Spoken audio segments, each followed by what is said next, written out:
Welcome to Speaking Prowess. Are you ready to supercharge your communication skills and achieve unstoppable success? You're in the right place. Join Sifu Rafael, visionary founder and world-renowned master instructor, as he transforms leaders into powerful communicators. Joining Sifu is co-host Brigitte Hufele, a dynamic businesswoman, global speaker, and NLP master trainer, and the Skilled Center of NLP team. They will deliver unmatched expertise and energy to every episode. Prepare to unlock your full potential and make every conversation count. This is Speaking Prowess, where your journey to communication mastery begins. Cindy, good morning. Happy Friday. How are you? Is it morning? No, it's afternoon now, right? We just ran from, I was on a different show this morning. Now it's afternoon. How are you doing today? I think Cindy's having a little bit of a lag issue with her internet. So what I want to do right now is, wait, I hear André and Eric down the hall. So let's bring them in. Here we go, gentlemen. Join us. Good afternoon. How are you? How's it going? Good morning for us here. Yeah, good morning. Yeah, for you guys, it's morning. It's 9 a.m., right? Both of you in California? Yep. Yeah. Love it. And you're both near each other, aren't you? We are. I'm in LA, Los Angeles. Are you in Los Angeles, Andre? Me too, but what neighborhood? I'm on the east side, but oftentimes I work in Culver City. Oh, God, wow. Crowded. Told you. Yep. You guys will have to now book a lunch together and go hang out. We have to. We got to. Thank you, Sifu. My pleasure. Hey, listen, when we can think about communication, you guys are both in a place that's very vibrant, very, very alive. A lot of people from all over the world want to go to LA, just like a lot of people want to come to New York. But not everybody speaks the same language. They may think they do, but not necessarily. So communication, let's talk about that. Well, a couple of minutes. Who wants to take it? I'll jump on first. I'm always going to pump up LA. I grew up here. I've lived here for, 40 plus years. And I think the cool thing about LA regarding communication is that a lot of times people come here and it's like they feel like it's okay to be themselves. And I think that's what's also important with communication is sometimes we get lost in trying to sound like other people, right? When really, if people want to hear you talk, you got to talk the way you got to talk, right? Absolutely. On my side, as part of my work, I'm an educator of effective communication strategies. So like you, this is a huge deal in my business with relationships, but I'm a relationship coach, like men and women, men, women, like the dynamic, the miscommunication that happens is probably the biggest thing. Same with your families and your friends and people that you work with, right? So this is a huge, huge topic, and everybody needs a little bit of help with that in my world. Mm-hmm. Absolutely. Cindy, are you able to hear us and talk to us about your because Cindy is somebody who truly understands communication as well. So Cindy, if you're able to jump in, go for it.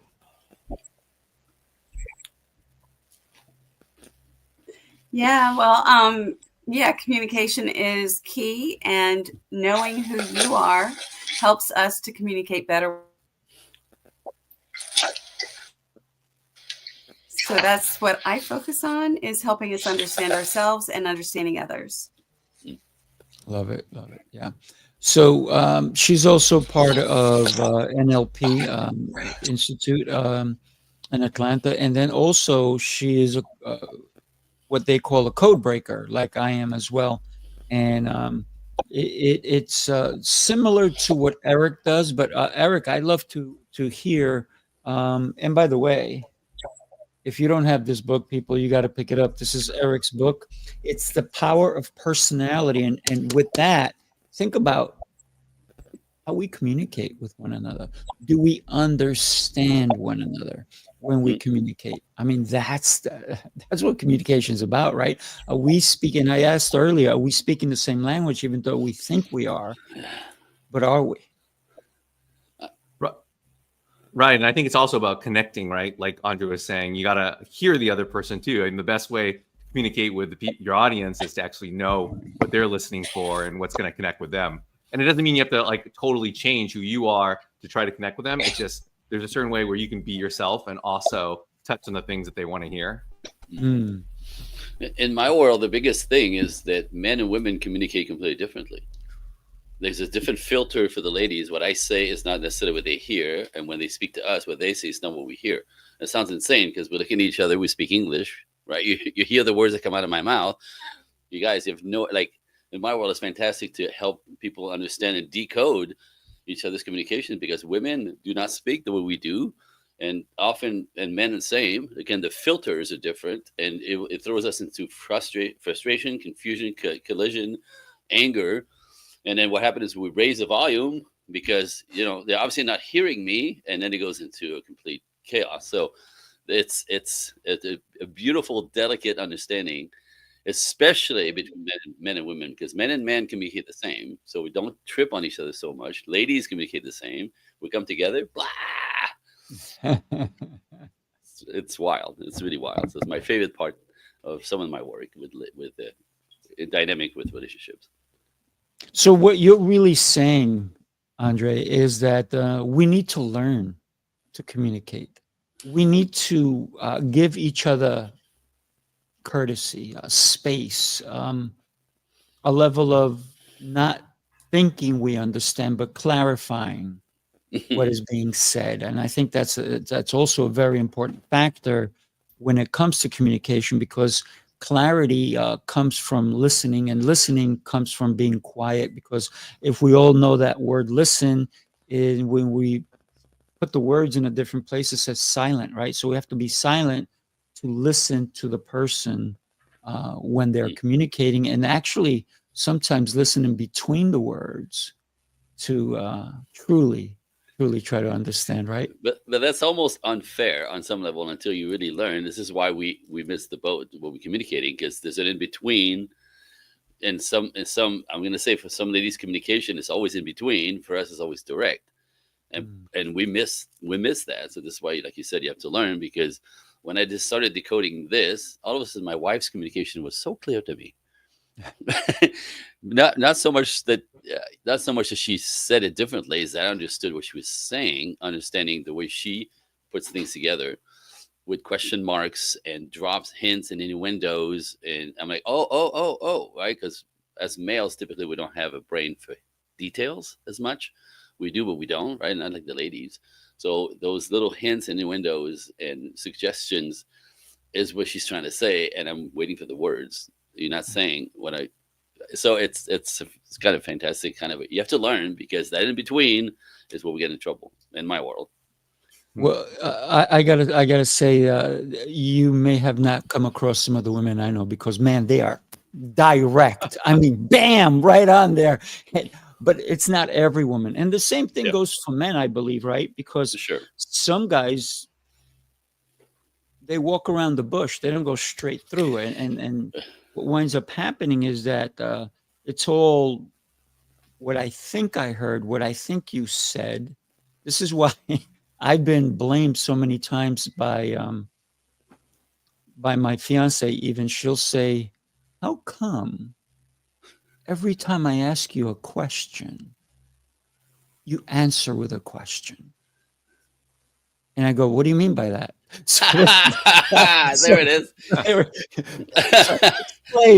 So it's always about, I want to be 100% clear. Yeah. And one little thing that I saw recently is said, there was a gentleman who had a T-shirt on, and it said, everything I do throughout my whole day is what's based on my wife's head.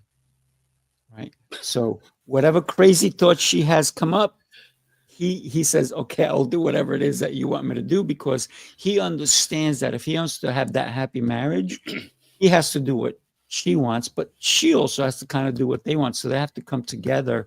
And Cindy will probably let you know as well that in Codebreaker, or when you think about it, and even Eric can say it, is understanding who they are, because not two people are created equal. We can tell by our fingerprints that we communicate differently.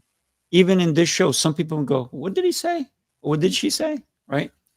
Eric, what are your thoughts when it comes to navigating the different personality types? Because that's what your book is based on, right? We all may communicate, but based on our personality types, how do we even read somebody? Or how do we let somebody know who we are? Right. You know, like I know Code Breakers splits it up into 4 different groups, right? And I don't want to get too wonky and get into mine in depth, but mine basically splits into 4 different groups. And then within those 4 groups are 4 animal types. And I think overall, if we just split each one into the 4 different personality packs, I call them, each one values different things, right? Like, so if someone values safety and security, or another person values like excitement, which is one of the separators, they're going to communicate at a totally different level. So I know I worked with a lot of students, and I found that those students who valued excitement, they wanted to take risks. And I think when you want to take risks, you're very different than someone who values safety and security, and yet that person might communicate to you in a totally different way. Like the teacher who values safety and security is going to say, be careful. Don't play on the monkey bars that way. And that's really harmful to someone who values excitement, right? Because they need to learn how to take those risks, right? So what I found is all you have to do is change a few words. Like I always say, like, don't tell them to be careful, tell them to focus, or tell them to like concentrate. And essentially you're saying the same thing. You're saying like, hey, this is important, so like pay attention, but they'll read it totally differently. You know, like if you tell them be careful, they're saying you should, they're thinking you're telling them not to take risks. Whereas if you tell them to focus, it's totally opposite. Yeah. Nice. I love that because when I was younger, I used to tell people don't run, and then I realized all they heard was run, and they go faster, right? So now instead of saying don't run, I'll go walk. Oh, walk. Oh, but I was running. Walk. But I also put my hand there, like stop what you're doing, and walk. So it's how we reframe the words we use, right? Because there's nothing wrong with saying don't run, but if you're saying that to a child, all they heard is run. They're like, oh, right, I'm going for it. I'm going to run. But when you say walk, that's the only word they heard, right? So it's about how we use those words to communicate. Let's turn this around a little bit, because the power of personality, what you do, Andre, what Cindy does is based on sometimes chemistry, right? Like you can walk into a room and you can feel who you're going to jive with, if you will. And it doesn't have to be a sexual preference. It could be just like, you know, two people, mutual friendship. It's who do you feel? Who's in your tribe? Who do you want to accept inward, right? Let's talk about that. Who'd like to take that on? I can. I'm not sure fully where you're going with this. So honestly, but for me, yes, it's communication 101. Communications, of course. So I'm at the gym every day of the week, 5 days a week, right? And so that's not every day, by the way. About 5 days of the week. Thank you. Okay. Communications, very clear. In different times, so different people, different crowd, whatever. And I find myself, I let myself magnetize to the people who pull me their way energetically. So I allow my physiology to, you know, sense yes and no. And like my workout buddy right now for the past few months, you know, he's from Croatia. He's an import, right? So he's been here 13 years, but he's not from this culture. He's gay. Like we have nothing in common. Yet we're like such good buddies, and we have to group because we have very similar value system and temperament. And I could tell even before I said hi to him. So there's a frequency and a vibration that I'm always tapping into myself. That's the way I do it. And as much as sometimes I'll see somebody 30 feet away and my entire physiology goes, oh no, stay away from that person. So I let the magnet pull me, and seemingly it's pretty accurate. See, you did get my question. That's what I was asking. Okay. I didn't want to get it wrong because. Yeah, no. And I agree with Andre. Our energy precedes us, right? Straight up. Everything is energy.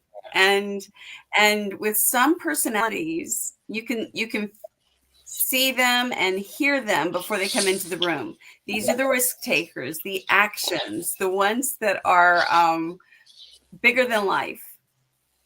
And then you have the quiet people who may be more into books, into studying, into learning, and education, and all of that. They're going to be a little bit more quiet, and they might be kind of wallflowers standing against the wall. And then you've got the personality that's very nurturing and is going to see that person standing against the wall and want to go and draw them out and find out what they're thinking about, see what they're looking at. And the clarity of communication is so important. I love what you said, Sifu, about walk versus don't run. And stopping them. Our body language is so critical. And when we're using all of these pieces of the communication puzzle, we become so much more effective in how we connect with people. Yeah, that is very critical. When we can start to learn about us, right, and that's that deeper work that we have to do with ourselves, understanding who we are, I think is the most important thing. Eric, what are your thoughts on the basis of chemistry when we think about personality? It's interesting, right? Because I think we're attracted to people who are different than us. I mean, at least in a romantic level. But then the moment that we get into a relationship with them, the first thing we try to do is change them to be exactly like us, right?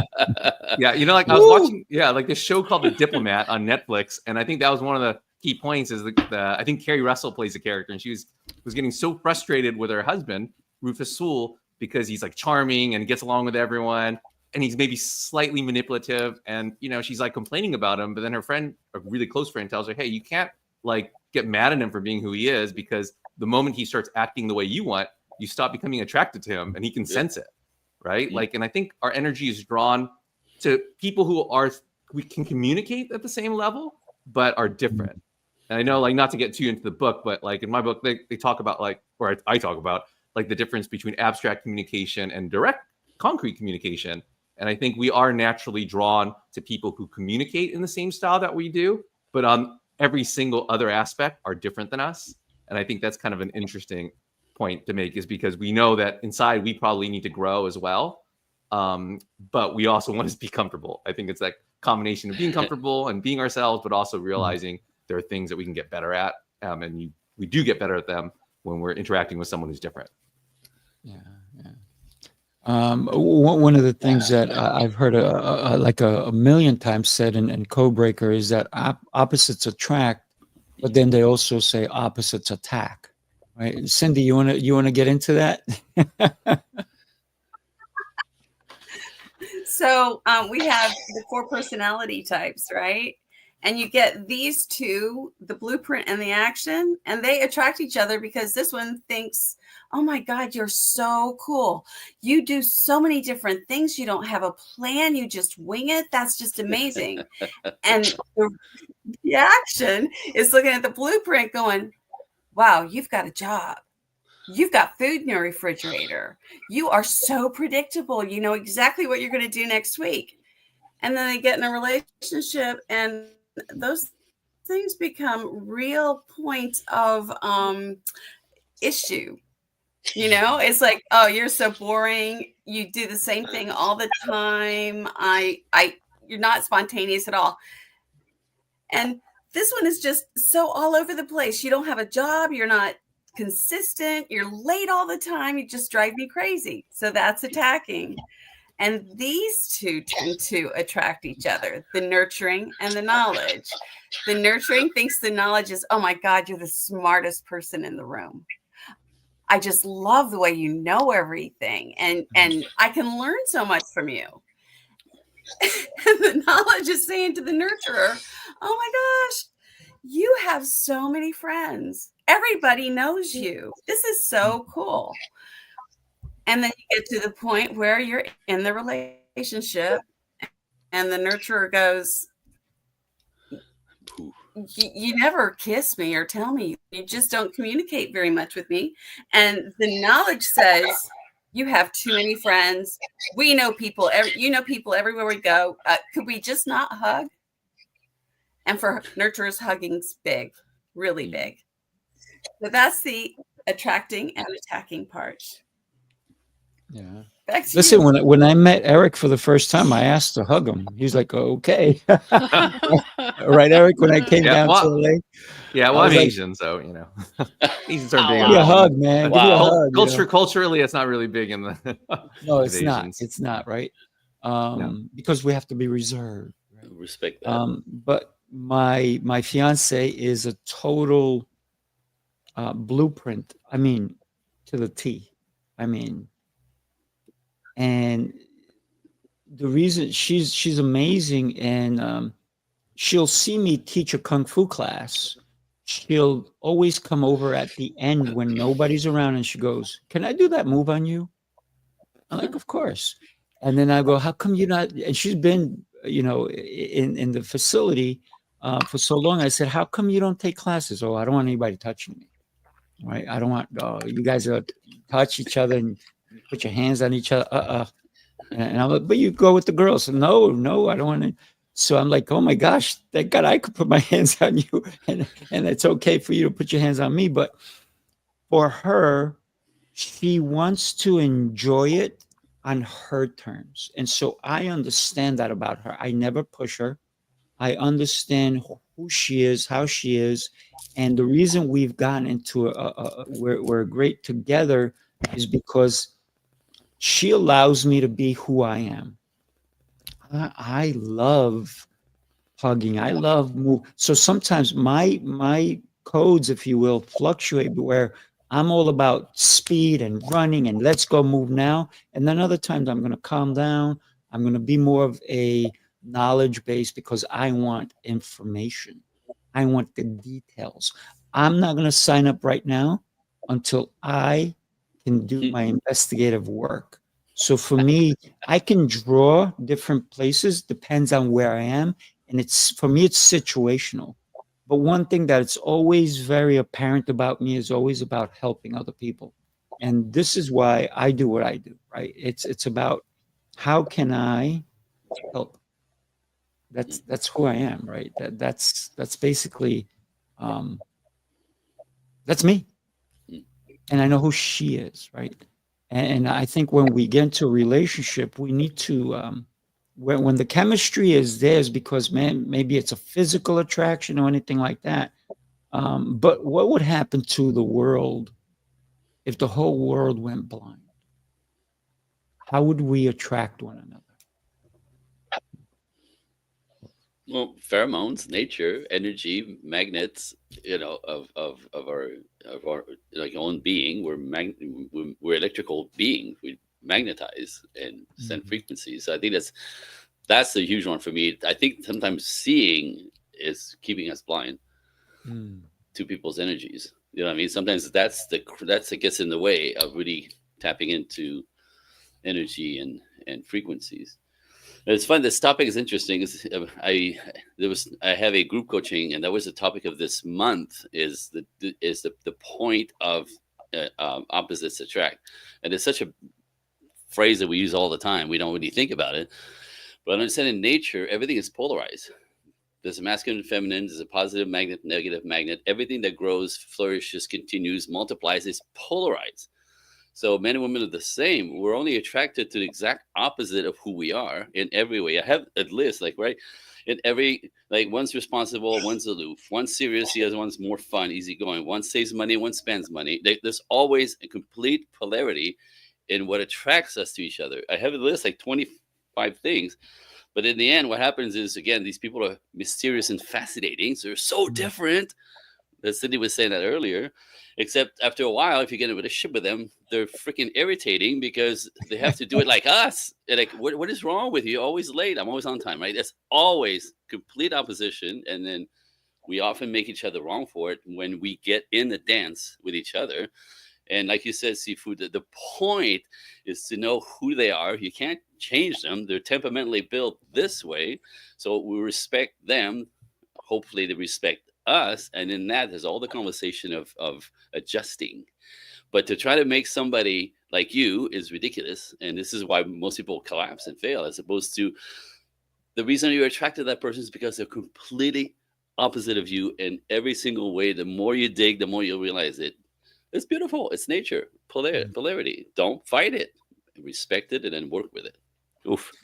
You both kind of said the same thing in different ways, right? Different ways of communicating it. Eric and Andre, you both said it, but listen, I love you. Now change. What is that? Right. I mean, Change I to always what say, I want you to be, right? I always say people don't change. I mean, if they do, then it's probably a bad thing if you're changing. Yeah. But I think people can grow. And I always say you can Correct. grow into a better version of yourself or a worse version of yourself. And I think when we are attracted to people who are different, I think it is instinctively us saying to ourselves, I would love to grow and like not change, but grow into a better version, and meeting this person and being around them helps me. But then our natural instincts take over and they're like, no, I don't want to grow at all. Like I want to be myself, and I think there is that path where you can grow while being yourself. And I think like you mentioned the blueprints, the blueprint people in Code Breakers, I have an equivalent in my methodology called the gatherers. And I always say gatherers, and this is, so your fiance is probably a gatherer. And this sounds kind of a pejorative, but like they live in a bubble. But bubbles are great because bubbles are super safe and they're super secure, and you know what's in them and you feel comfortable. You're always going to feel loved and cared for. But that bubble can get bigger and it can expand, but you just have to expand it really carefully, I think. And I think when communicating with someone like that, it's not necessarily going, oh, no, push them off the ledge. I don't think they grow that way by just pushing them off. Or like a hunter, the people who are like, I would say the action-oriented people, that's how they learn. They're just like, just do it. And I think we have to understand that we grow in different ways. And just like the gatherer would tell the hunter type to like be careful, and they got to tell them something different. Other ways better too. Like let them spread that bubble slowly, I think. I love the hunter-gatherer idea, because that's the basic of how we survive and how we all get to be here, right? There's a system there that works, and again, it's complete opposite. And we forget that, we fight that, and it's normal. I'm a hunter. Yeah. I got cool weapons to hunt you with. Go boy. So, be aware. And if I may, I had a lady, she's in Florida, and her new boyfriend is a lawyer.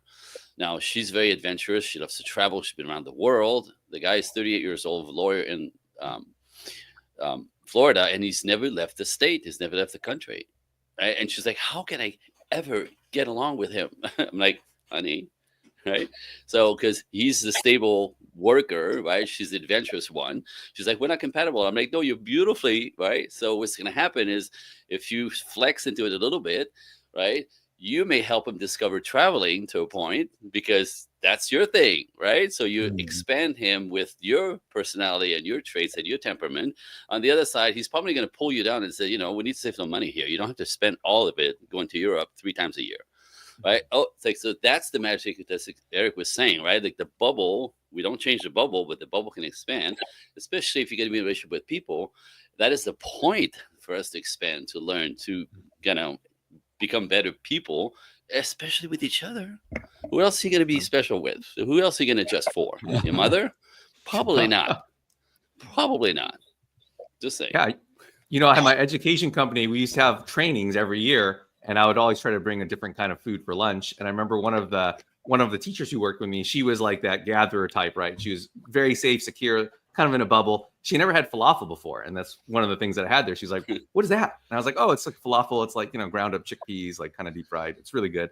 And she was just like standing there looking and waiting for a while to figure out whether she was going to try it or not. And her friend came up beside her, and her friend was the hunter type, right? And she's like, oh, that sounds great. And she took 3 of them and put them on her plate, right? And so the gatherer type was like, okay, well, I'm going to take 1. And the cool thing was, like a few years later, the same situation came about where gatherer type was wondering what the falafel was. And then the second gatherer from before came up right behind her and said, that's falafel. It's great. You should try it. And so I think it shows that, just that one piece a few years later, expanded her horizons, right? And something as small as, the food that we eat. Amen. Like my fiance is a very strong knowledge and blueprint. So that means structure, structure, structure, structure. Tell me when, planning, the whole deal. Even if we get invited to a restaurant, my God, she looks at the menu. She knows the menu inside out before we get there. And I'm like, Trish, where's the menu? What's good today? So I'm that kind of guy. And so she's had to learn to adjust to me. Mhm. And she used to not eat certain foods. I mean, she was like just chicken and, vegetables. And then I would go, oh, I'm going to try this, try it. And like, no, no, no, no. And eventually she's like, I'll have a little piece. Well, that's not bad. So she never used to eat a certain fish. And now she eats fish, right? And the interesting part is that she never traveled until she met me. I mean, she would go, on a road trips, right? Because she would go to concerts and stuff like that. But it wasn't like an 8 or 12-hour drive or get on an airplane to go anywhere. And I'm like, oh, I booked a vacation for us. She did what? She hates flying. And then, but I'm going to different venues all over. I'm in California. I'm in here. I'm over there. And I'm in Texas. And then she's like, how come you're always traveling? You're always leaving me. I said, you can come. I said, but I'm going to go anyway. I said, but the invitation is for you. Anytime I'm going to travel anywhere, you have an open invitation. I'm going to tell you the date I'm going. You want to go? I'll book an extra flight for you, and I'll adjust my room from a 1 to a 2. It's easy for me. So I've always made it easy for her. I even said to her, she almost came to Connecticut like 3 weeks ago, and then last minute canceled because she's like, oh no. And then I'm going to Canada next week, and then she's like, oh, you're going to Canada? I'm like, yes, I am. You want to come? No, I'm good. I'm like, okay. But so she's understood that this is who I am. I like to go places. I like to meet new people. And so she calls me a social butterfly, and I just call her a timid one, right? That's it. That's who she is. But we've learned to adjust to each other's space, if you will, right? Where we live. So it's she's a homebody. I'm a everywhere body. Yeah. I mean, and if she was just like you, it'd be really boring. And that's It what would be. most people don't understand. Like, it's not, I have another client in New York City. She wants a man who plays tennis and skis like she does, because she loves playing tennis and skis. And she found a guy who plays tennis and skis, and guess what? They're really good buddies, zero attraction. And she's like, I don't understand. He's exactly what I want. I'm like, you're his buddy. like there's no magnetism, there's no polarity. And it's funny to see, right? If we're attracted to people like us, it'd be really, really sad. Easier, but it won't last. It wouldn't. Somebody said to me that, wouldn't it be great if there was more of me? I said, no, it wouldn't. No, it wouldn't. I said, it may make your life easier, but it wouldn't for other people. They wouldn't want another Sifu around. There's only one. Let's keep it that way. Right. I always wanted to be a twin, and my parents were like, hell no, we don't want 2 of you. One's just enough. That's all I want. That is great, Wow. But, Yeah. my dad was a twin. Oh, really? Yeah, my dad was a twin. So when I was having kids, I was praying for twins. It never happened, but maybe my kids will have twins.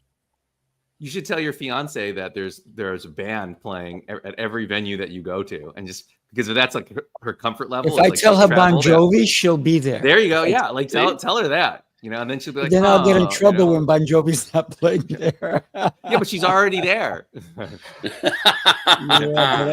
Wow. The road trip back will not be a fun one. I like fun in my life, my friend. Yes.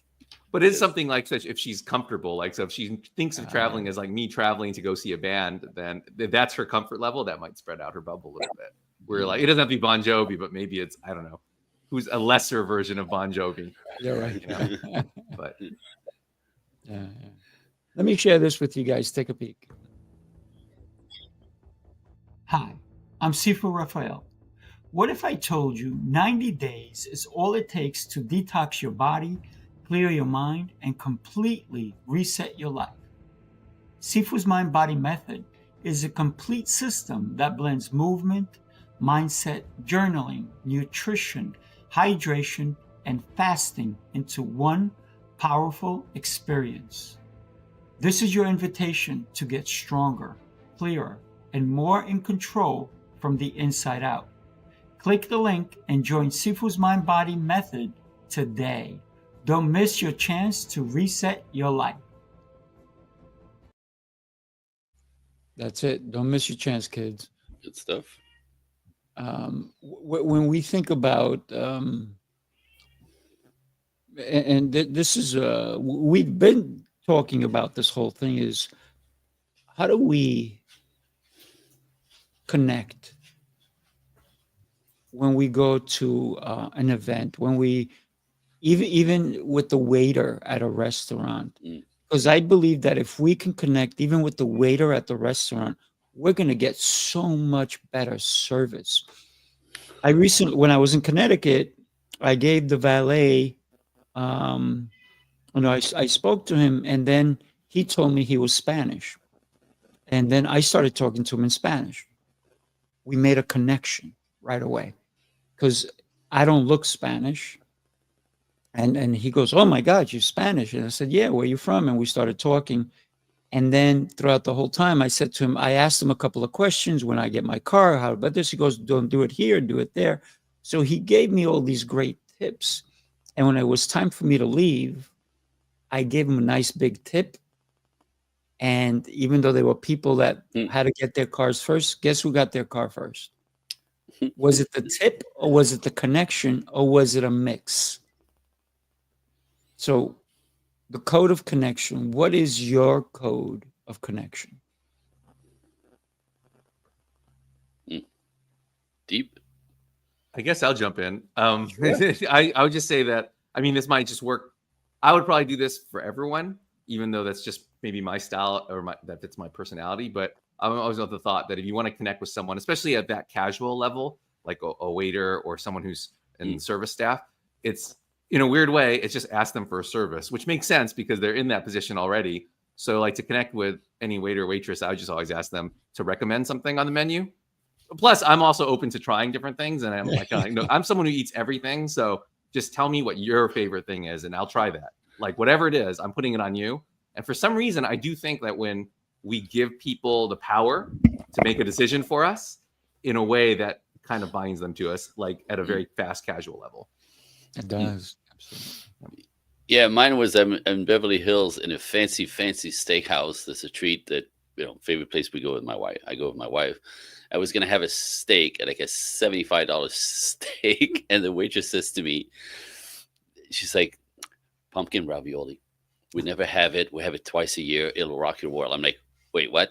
A $12 dish?" Right? Before, what? But I had a rapport with her instantly. I like to look people in the eyes. I greet them. Thank you for help, for serving us, that kind of stuff. And so with that door open, she felt safe to actually cut her tip in more than half to suggest like something that she thought I would enjoy more than a steak. And you guys, that ravioli was insane. It was such a good move. And guess what happened? Huge tip. Great. You know what I mean? I made up the money that she lost by suggesting the pasta. Anyway, so connection, looking people in the eyes, I think is huge. Recognizing that they're human beings, not servants, especially out there in the world. Like flight attendants get the worst of that, right? So if you're nice to a flight attendant, I got bottles of wine on the way out of the plane, just because I was kind to them. And so it's not that hard. Yeah. It's very interesting. I was on a flight to Puerto Rico, and I was flying first class, and I couldn't eat nuts because my mouth would swell up and all these things, and they were passing around roasted nuts, and I'm like, you know what? I'm gonna try it. I'm just gonna try it. I don't care, because I know it was not the brightest thing. Yes, your EpiPen because ready. They were cooked. I have my EpiPen. They were cooked. They were roasted. I was able to eat it. And then I said to to the person that served it to me, and I said to, it was a gentleman, right, a flight attendant, and I said to him, I said, "Oh my God, these are incredible." He goes, "Yeah, we give them out too." I go, "You don't understand," and I told him my story. He goes, "Okay," so he brought me more, and then when I was leaving, he gave me a huge bag, and he goes, "Enjoy," and I'm like, "You know, I will," but it was just because I shared an experience with him. I shared a moment with him, and he saw the joy that I had. Right? Um, I didn't ask him for anything extra. It didn't cost him extra, and he kind of went out of his way to fulfill my how do you say that? This is a communication podcast. How do you say that? My quench, my thirst for that, right? So think about what somebody can do for you just because you share maybe a story with them. Mm. Cindy, what are your thoughts? And you're muted, by the way.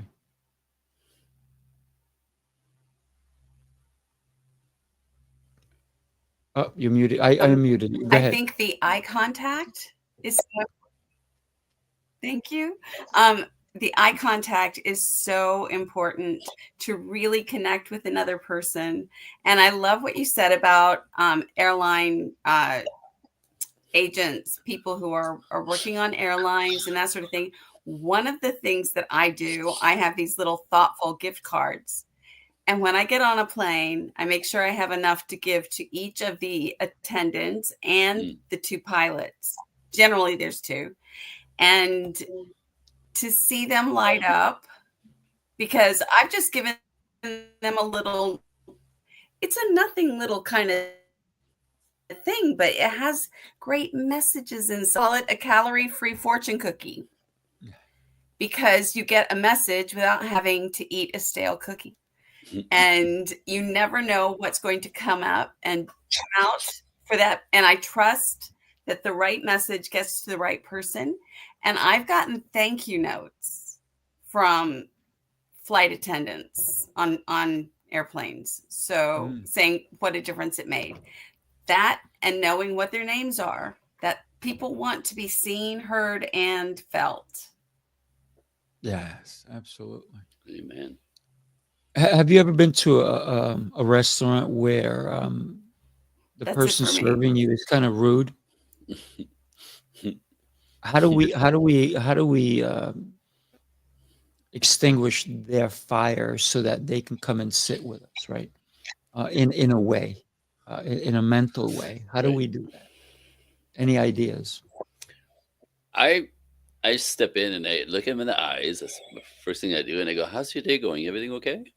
Or some version of like being interested in them, and often kind of like brings them back to, okay, what? Like some, and opens the door. I'm the guy who sees them, right? And is curious, asking a question. Nobody talks to them, I'm assuming, and people will like ignore that energy. But I just pull the string. How you doing? How's your day going? Well, and typically they reveal, right? There's just, you see the air come out of their lungs, and it's been really frustrating today, right? I'm sorry. Hope it goes better from here. How can I make it easier on you, right? Like blah, blah, blah, blah, blah. It's just human on humans, and it's really not that hard. Really not that hard. Not at all. Not at all. What are your thoughts, Eric?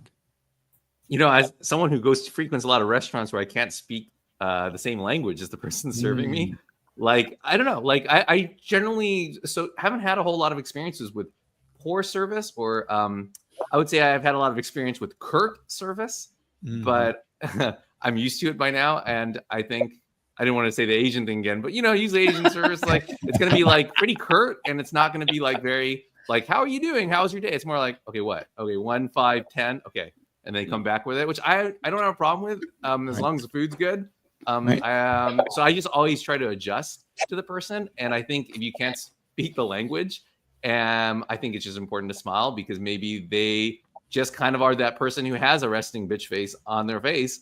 Like, I know a lot of personality types do, and it's not having anything to do with you or anything else. They're just And you can only, now they serve you poorly, then that can be an issue.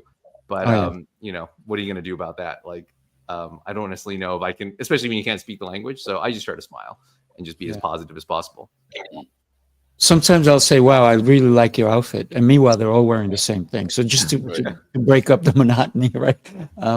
By the way, what a great conversation we've been having. It is that time that the show is coming to an end. What I'd love to do is for everybody here, give you 30, 45 seconds, and then tell us what they can expect when they come and check you out. So would you mind going, Eric? Sure. Yeah, you know, I'm a life coach, writing coach. You know, if you check out my website, the link there, it'll take you to the actual test. You can take the little test that is featured in my book in a greater level to figure out what personality type you are, and ideally to help you grow into the best version of yourself. Check it out on Amazon.com or anywhere you buy books. Yeah, and he's talking about this book, right? Yeah, if you want to give Jeff Bezos your money, go to Amazon, but you can get it at your local independent bookstore too if you order it. That's it. And you can also go to his utopiaproject.com, and you can get an assessment there as well. So take a look at that. And then André, Yes, I do love the Project Equinox.net. So go for it, my friend. So if you know, my world is relationship coaching. My favorite is the love relationship coaching dynamic. Whichever orientation you are, it's all the same. It's all the same. People who succeed in relationship have a pattern. We studied this for years, and so regardless of anything, there's a yin yang that we talked about, polarity, and temperament as well. So if anybody's curious about helping, you know, having some help with their troubles, right, their challenges, like if people typically come out when the loop, right, they see their life's loop, always the same results, and realize maybe they need to learn something. So if you're that person in the realm of relationship, if you go to my website under contact, you could book a call. It's on me. That's my gift to listeners, people who show up, right, are interesting. These are the people who win. So I'm just love to empower people who are curious. So go to my, you know, book a calendar call, and we'll talk for an hour and figure out, you know, what's the problem and how do we get you on the other side. Love it. Love it. Thank you so much. And Cindy, you're up. Thank you. Thank you, Sifu. Eric and André, it's been such a pleasure talking with you guys today. And about me, I am a certified master practitioner and NLP coach with the Center of NLP. And if you want to reach out to me, I'm on LinkedIn, and you can connect with me at cindy@cindygowrie.com, and we can have a conversation and get to know each other better. Yeah. Back to you, Sifu. Thank you. And I'm Sifu Rafael. What can I say? It's I'm pretty easy to get in touch with. Guess what? Because my website is that simple. SifuRafael.com. Now, if you want to charge your life in a different way than you've been doing this whole time, sometimes you're sick and tired of being sick and tired. Let's make something happen. Go there and look up Sifu's Mind Body Method, and I can help you regain spark. Remember when you had that when you were a kid? Maybe you need it back. Let me help you get that. Everybody, thank you so much for joining us today. What a pleasure. You guys are incredible. When I say you guys, I also mean girls. I don't leave anybody out of the picture. Do me a favor, share this show with people who need to hear it. People need to hear that we need to communicate at a higher level. That's also what I do at Speaking Prowess. Thank you, everybody. God bless you, and have yourself an incredible rest of your day. You guys hang out for a minute, and we're going to say goodbye to everybody. Everybody take care. See you next time.